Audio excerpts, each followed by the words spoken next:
প্রশ্ন করার পরে এখানে শিক্ষকরা আছেন আমাদের হবে আপনি ডক্টর দেখে হাই হাত তুলবেন কোন উত্তর দেওয়া যাবে না উত্তর দিলে সেটা ডিসক্রাইব হবে আত্মপ্রশ্ন যেটা আগর এই দুর্নীতি বর্তমানে ছাত্র সমাজের মধ্যে অধিক দেখা যায়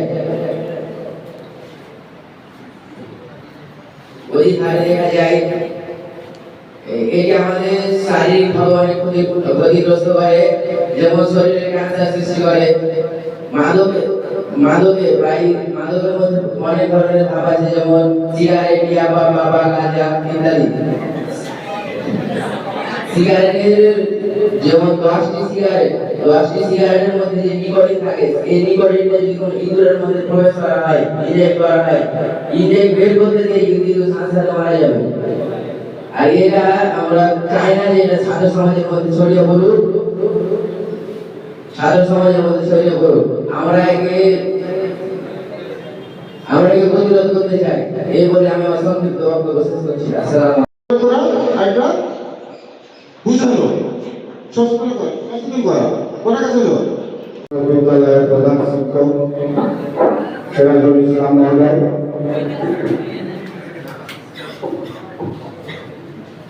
প্রধান অতিথি মাদক দ্রব্য নিয়ন্ত্রণ অধিদপ্তর চাঁপাইনবাবগঞ্জের উপপরিচালক চৌধুরী নুরুল হাসান মহোদয়, বিশেষ অতিথিবৃন্দ, উপস্থিত সুবিজন এবং আমার প্রিয় শিক্ষার্থীবৃন্দ, সকলকে জানাই আন্তরিক শুভেচ্ছা ও সালাম। আসসালামু আলাইকুম।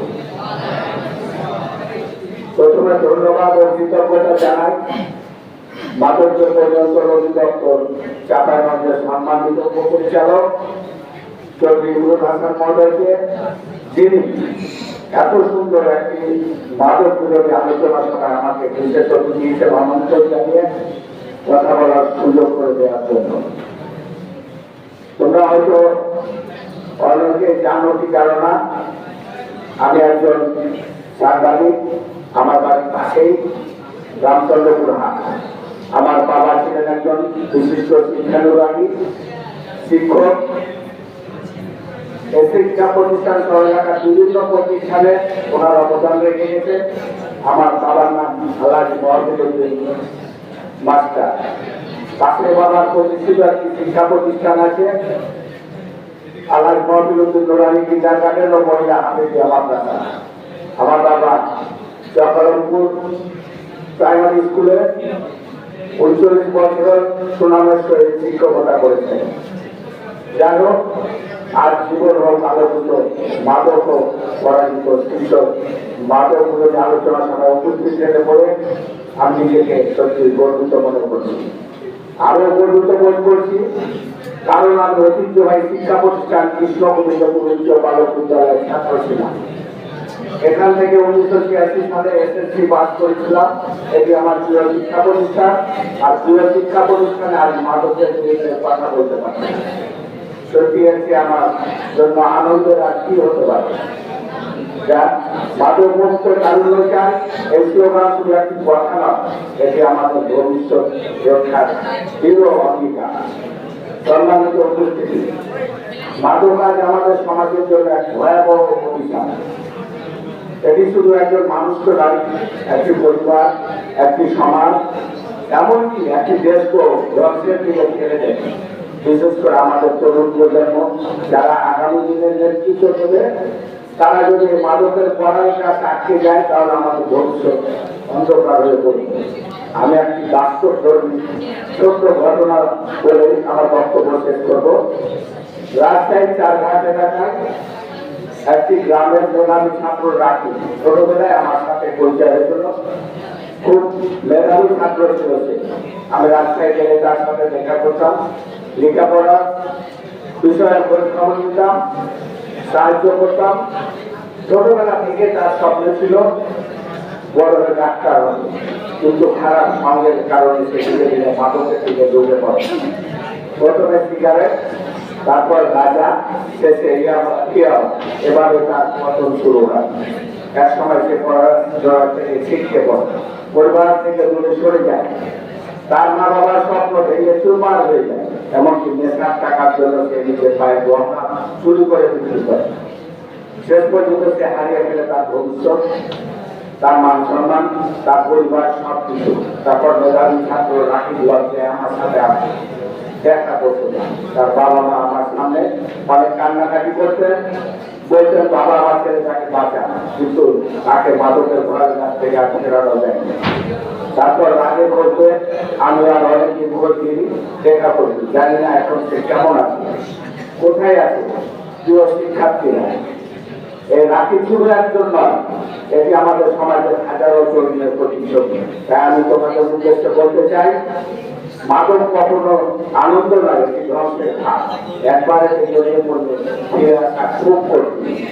মনে রাখবে, খারাপ বলতে মাদকের প্রথম দরজা। না বলতে শেখা সবচেয়ে বড় শক্তি। পরিবার শিক্ষকের পরামর্শ তোমার জীবনে সঠিক পথ দেখাবে। তোমরা আগামী বাংলাদেশ তোমাদের হাতে একটি সুন্দর মাদক মুক্ত সমাজ করার দায়িত্ব। চলো আমরা সবাই আজ শপথ নিই, মাদককে না বলি, জীবনকে ভালোবাসি। সবাই মাদককে না বলি, সবাই বলো, সবাই মাদককে না বলি। ধন্যবাদ আমার প্রিয় শিক্ষার্থীবৃন্দ, মাদককে না বলি, জীবনকে ভালোবাসি। সবাইকে ধন্যবাদ। আসসালামু আলাইকুম। একদম সহজ প্রশ্ন, রেডি সবাই? বাংলাদেশের বাংলাদেশের স্বাধীনতা দিবস হবে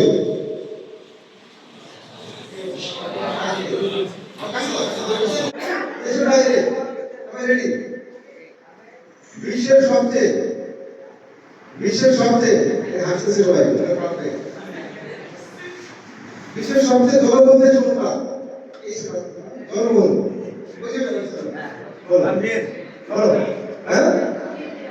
ইন্ডিয়া বিশ্বের সবচেয়ে জনবহুল দেশ। উত্তর সঠিক ঠিক আছে, কে আছে? পক্ষে কে আছে?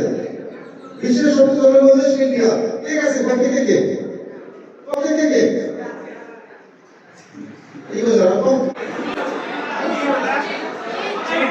আচ্ছা, তুমি দাঁড়াও, সবাই হাত নামাও, হাত নামাও।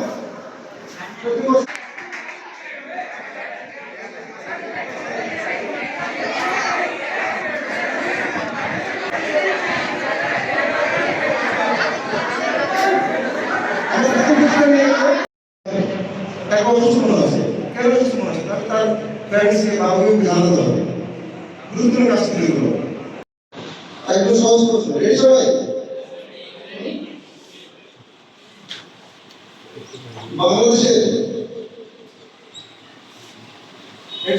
বাংলাদেশের স্বাধীনতা দিবস হবে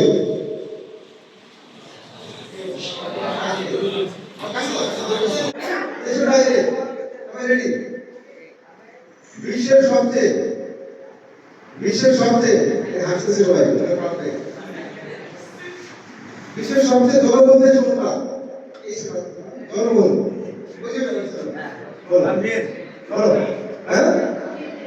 ইন্ডিয়া বিশ্বের সবচেয়ে জনবহুল দেশ। উত্তর সঠিক ঠিক আছে, কে আছে? পক্ষে কে আছে? বিশ্বের সবচেয়ে জনবহুল দেশ ইন্ডিয়া, কে আছে? পক্ষে কে?